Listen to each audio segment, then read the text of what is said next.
Nous ne devons pas dévaluer les choses. Nous devons donner de la valeur aux choses. Un homme de valeur donne de la valeur. Un homme de pauvreté donne de la pauvreté. Les banques sont riches de la dette et des hypothèques qu'elles ont. Plus les êtres sont endettés, c'est-à-dire esclaves, plus ces êtres sont riches.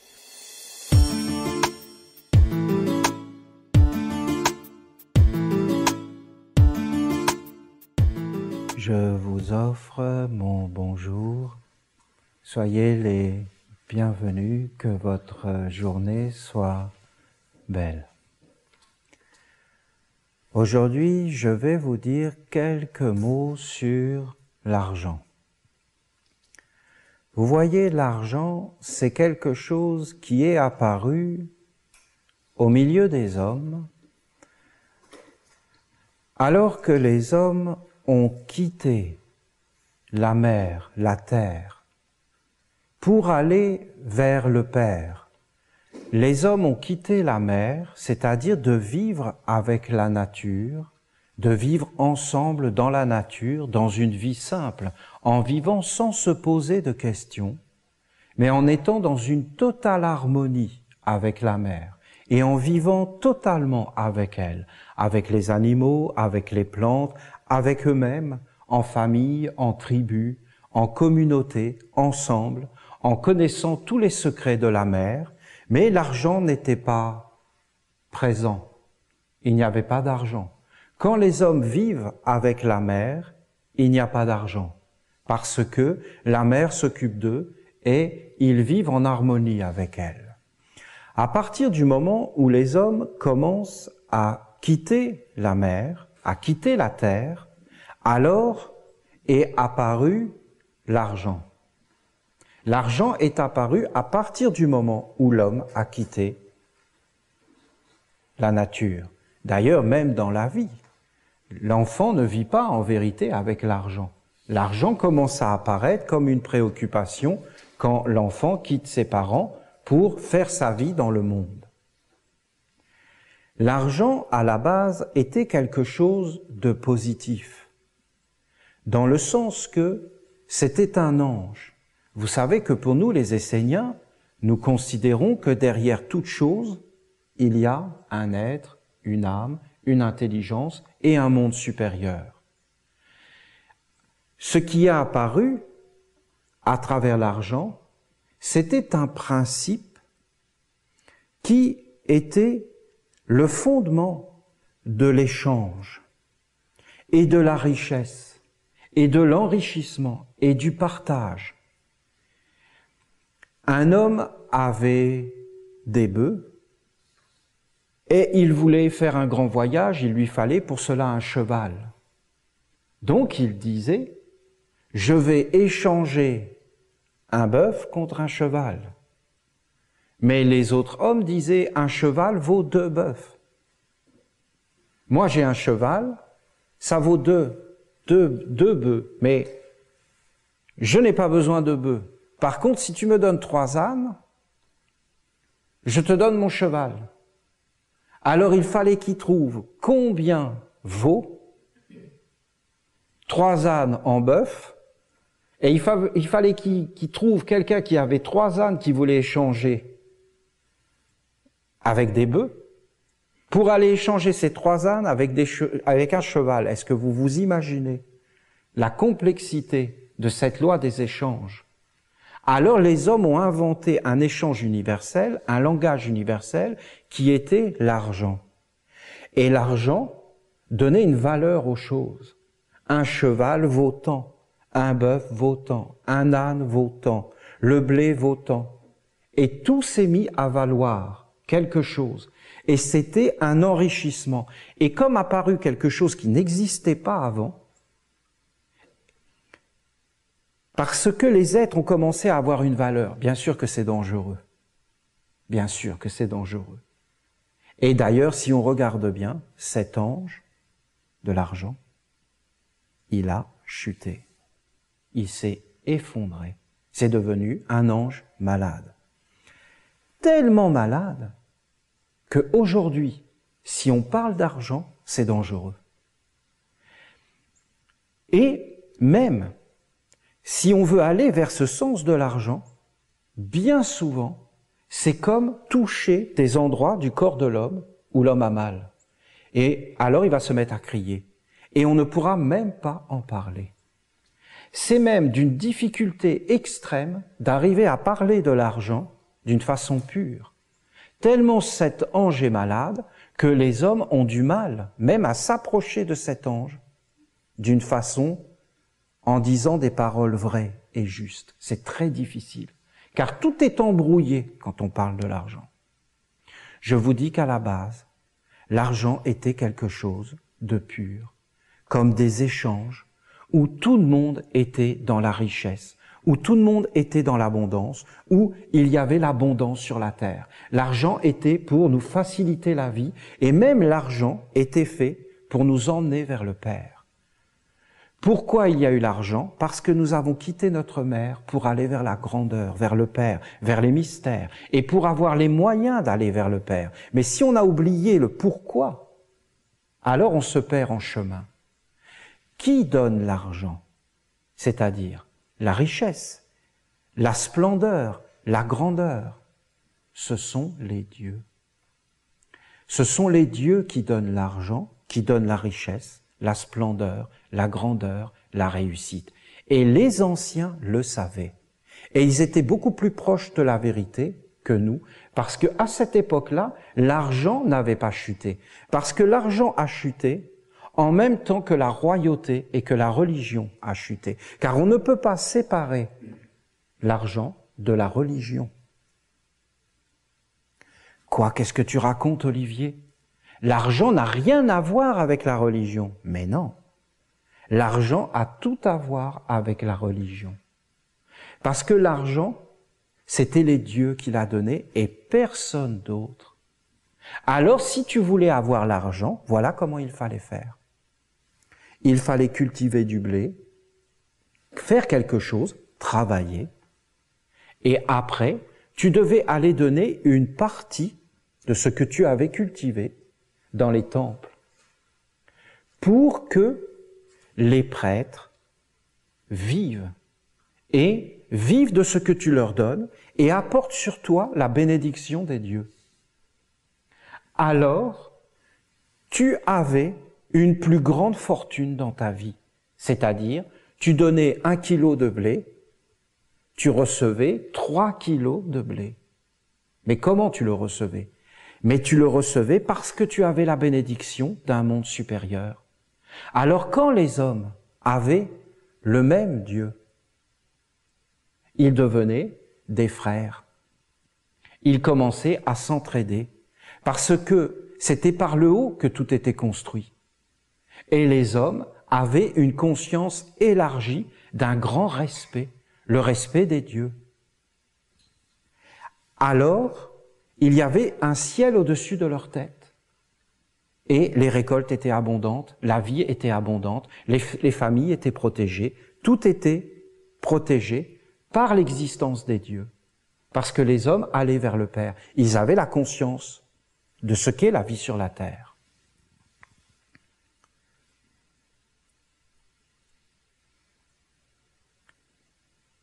Vous savez, c'est toujours ainsi. Simplement, le Père, les dieux, le temple, c'est plus le même, c'est tout. Ça s'appelle la bourse. La bourse est le temple moderne de l'argent. Le cours de la bourse et en fin de compte, attendre le retour de ce qu'il donne. Mais ce n'est plus quelque chose qui est du domaine du monde supérieur. C'est quelque chose qui a chuté. Mais je vais y revenir. Quand vous regardez Jésus, plusieurs fois, il parle de l'argent.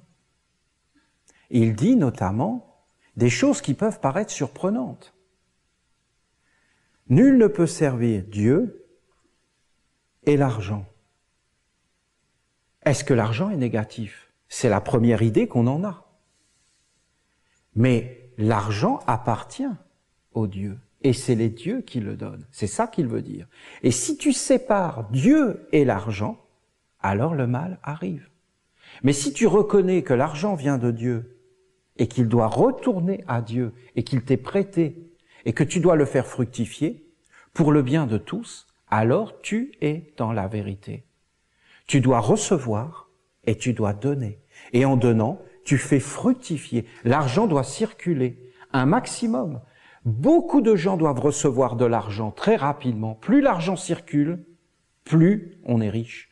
Plus il y a d'artisans, plus il y a de commerce, plus il y a d'êtres, plus on est riche. Plus l'argent circule et revient. Plus tu donnes, plus tu reçois. Alors, en réalité, c'est cela qui était dit. Dieu et l'argent. Une fois, il a raconté Jésus cette parabole. Un maître, c'est-à-dire Dieu, le monde divin, a donné de l'argent, des talents à certains de ses serviteurs. À un, il a donné 5 talents, à un autre, il a donné 3, à un autre, il a donné 1. Et il a dit, il donne cet argent. Et après, il est parti. Et quand il est revenu, à celui à qui il avait donné 5 talents d'or, celui-ci l'avait fait fructifier. Il l'a béni. Un autre l'avait fait fructifier, il l'a béni. Et l'autre, le dernier, lui a dit, j'ai enterré ton argent parce que je te connais. Tu es un maître impitoyable. Tu aimes faire des profits. Alors, je te redonne l'argent. Je ne l'ai pas dépensé, je ne l'ai pas perdu. Et celui-là, il n'est pas béni. Il n'a rien fait de sa vie. Il n'a pas fait fructifier l'argent. Il n'a pas fait fructifier ce qui lui avait été donné. Alors, il dit qu'il faut faire fructifier, qu'il faut amener les choses, de les faire fructifier. Jésus parle de l'argent que l'on doit faire fructifier. Une autre fois, Jésus était en train de parler dans le temple et les prêtres étaient emplis de haine contre lui parce que Jésus avait les paroles de la vérité et les prêtres étaient sans arrêt confondus devant ces paroles. Alors ils ont été voir les collecteurs d'impôts. Et ces collecteurs d'impôts, à l'époque, ils avaient le droit de mort sur un être qui aurait dit une parole contre César. Ils ont dit à ces collecteurs d'impôts, allez voir le maître Jésus et piégez-le de façon à ce qu'il parle contre César. Ils vont voir le maître et lui disent, maître, toi, tu es un être vrai. Tu ne te soucies pas de flatter les êtres. Tu dis les choses telles qu'elles sont. Tu ne ménages pas les susceptibilités. Tu ne ménages pas les grands. Maître, est-ce que nous devons payer l'impôt à César? Jésus leur dit, pourquoi voulez-vous me piéger? Montrez-moi avec quoi vous voulez payer l'impôt. Alors il lui montre une pièce sur laquelle il y a la tête de César. Et Jésus leur dit, rendez à César ce qui est à César et à Dieu ce qui est à Dieu. Alors il est dit que ces êtres ont été désappointés et qu'ils sont partis. En réalité, ces êtres, ces collecteurs d'impôts, étaient les prêtres du Dieu vivant des hommes, César. Et les hommes payaient l'impôt à César. Et César les mettait en esclavage. Parce que César était le principe de l'ange déchu de l'argent. Celui qui se sert de l'argent pour appauvrir le monde. Pas pour le conduire dans la richesse, dans l'abondance, dans l'accomplissement, pour aller vers le Père. Non, c'est le principe de l'usurpateur, c'est-à-dire de l'usurier. Celui qui usurpe, celui qui prend ce qui ne lui appartient pas, le voleur, le mauvais. Il prend la vie des êtres et les vend. Il met des valeurs ajoutées. Ce n'est pas du commerce équitable. Ce n'est pas du commerce, c'est du vol. Et en réalité, César était là, et c'était ses prêtres. Et les hommes donnaient à César, mais plus à Dieu. Parce que à l'origine, les hommes donnaient uniquement à un monde supérieur. Mais voilà que César est arrivé, les Darius et tous les empereurs, et ils se sont mis à la place du temple. Et ils ont asservi le temple. Et ils se sont mis à la place des dieux. Ils sont devenus des idoles, des hommes qui se font prendre pour Dieu. Et ils ont enlevé le monde divin. Et ils n'ont pas donné au monde divin la place qui était la sienne. Alors, ces êtres, quand ils sont venus vers Jésus comme des prêtres, c'est-à-dire des collecteurs d'impôts, des prêtres, les collecteurs d'impôts sont les prêtres. C'est surprenant. Mais c'est la vérité, ce que je vous dis. Tous les textes anciens nous le disent. L'impôt est dû à Dieu. Tu donneras au Père le dû. Tu donneras au Père pour que le Père vive. Et si le Père vit dans le monde des hommes, alors tout le monde sont dans l'abondance. Mais si le Père ne vit pas dans le monde des hommes, c'est la pauvreté. C'est l'offense à Dieu ou l'hommage à Dieu. Vous connaissez la prière. Père, ton nom sanctifié, ton règne vienne, ton royaume. Donc c'est toi le roi. C'est ton règne. On parlait bien du royaume de Dieu. Qui dit royaume, dit roi. Que ton règne vienne, que ta volonté soit faite, la volonté du roi du règne, du royaume, dont le nom doit être sanctifié. C'est pas César. Sur la terre comme au ciel, c'est sans équivoque.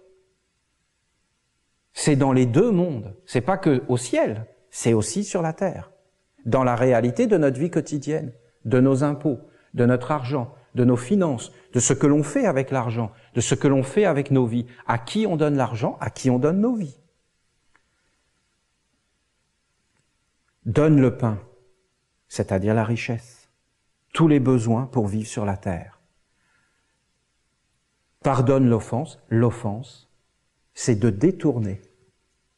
C'est de ne pas payer l'impôt. C'est de ne pas donner l'offrande à Dieu. C'est de ne pas reconnaître qui est la vérité, qui est le grand et qui est le vrai roi. L'offense, en fin de compte, l'offense à Dieu. C'est pas forcément de payer l'impôt à César. Mais bien sûr que si.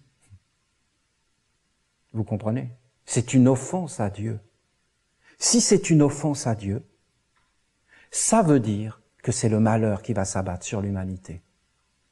Est-ce que c'est le malheur sur l'humanité? Mais écoutez, il n'y a qu'à ouvrir les yeux, regardez.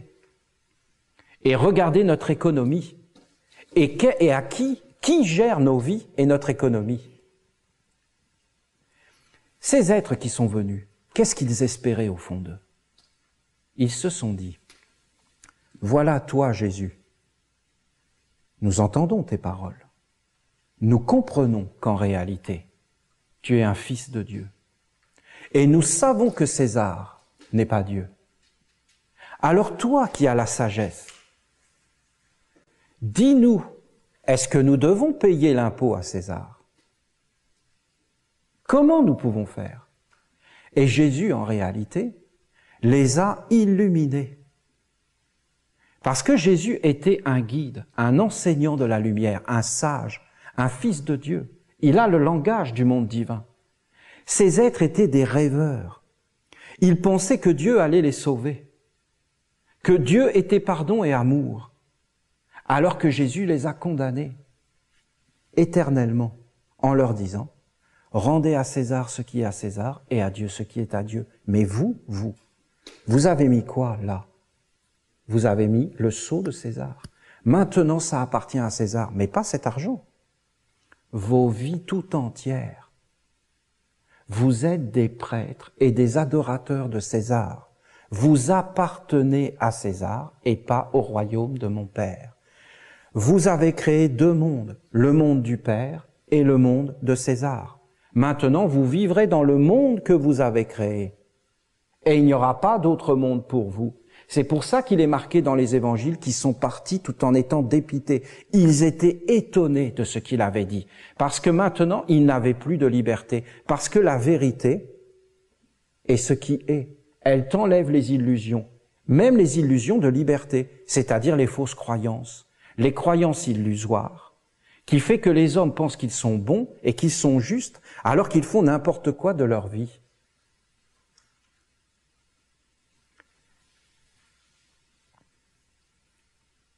Le monde est magique. Mettre la tête de César ou la tête de la reine sur des billets,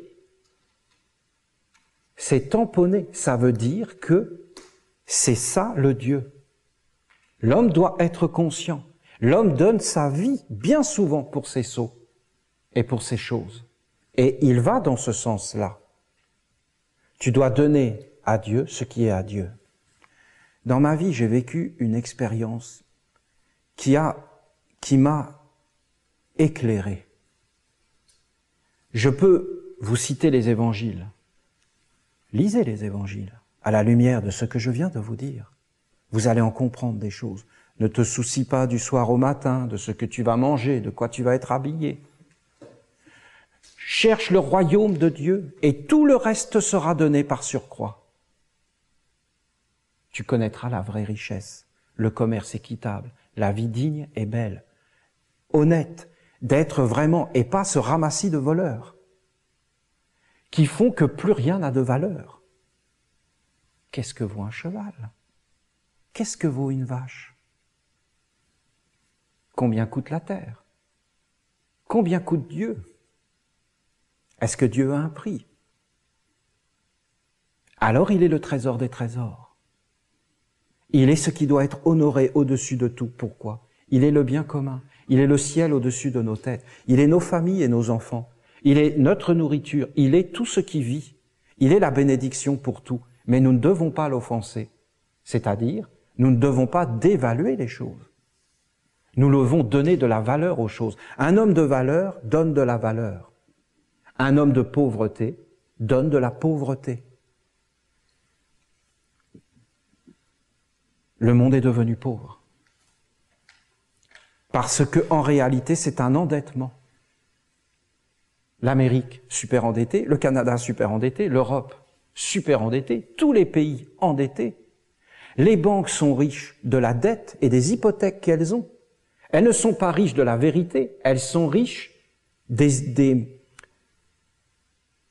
plus-values, des dettes. Plus les êtres sont endettés, c'est-à-dire esclaves, plus ces êtres sont riches. Plus les êtres sont conduits en esclavage, plus ces êtres sont riches. Plus ces êtres sont riches, moins l'argent vaut quelque chose. Moins l'argent vaut quelque chose, plus tout le monde est dégradé.